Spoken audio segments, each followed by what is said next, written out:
విభజనతో ఆర్థిక కష్టాల్లో చిక్కి అల్లాడుతున్న రాష్ట్రానికి ప్రత్యేక సాయంపై ఢిల్లీలో చకచకా పరిణామాలు సాగుతున్నాయి. ఉదయం నుంచి ఢిల్లీలో చర్చోపచర్చలు సాగుతుండగా ఇప్పుడు నార్త్ బ్లాక్లోని ఆర్థిక శాఖ కార్యాలయంలో కేంద్ర మంత్రులు అరుణ్ జైట్లీ, వెంకయ్య నాయుడు, సుజనా చౌదరితో పాటు తెలుగుదేశం ఎంపీలు సమావేశమై మరోసారి చర్చలు జరుపుతున్నారు. రాష్ట్రానికి సాయంపై ఇప్పటికే ముసాయిదాను సిద్ధం చేసిన కేంద్ర ఆర్థిక మంత్రిత్వ శాఖ ఆ ప్రతిని ప్రధానమంత్రి కార్యాలయానికి పంపింది.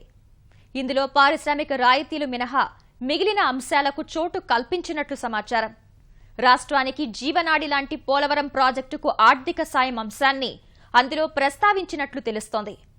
2014 ఏప్రిల్ తర్వాత పోలవరానికి చేసిన ప్రతి పైసా ఖర్చును కేంద్ర ప్రభుత్వం చెల్లించనుంది. అలాగే ఇకపై చేసే ఖర్చును భరించనుంది.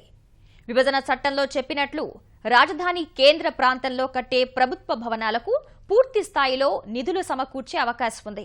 శాసనసభ, మండలి భవనాలు, గవర్నర్ నివాస భవనమైన రాజ్ భవన్, హైకోర్టు తదితర భవంతుల నిర్మాణానికి రాష్ట్ర ప్రభుత్వం సమర్పించే డీపీఆర్కు అనుగుణంగా నిధులు అందించనుంది. అలాగే తొలి ఏడాది ఆర్థిక లోటు భర్తీపైన కేంద్రం స్పష్టమైన నిర్ణయం వెలువరిస్తుందని సమాచారం.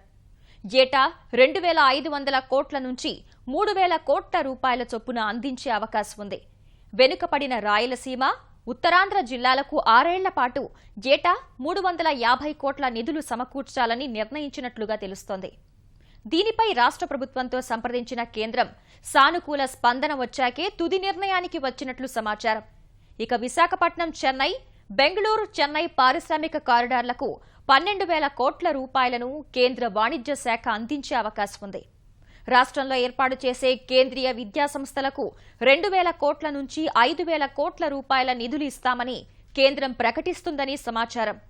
అలాగే ఆయా విద్యా సంస్థలు త్వరితగతిన పూర్తి చేసేలా కేంద్ర ప్రభుత్వం చర్యలు తీసుకుంటుంది.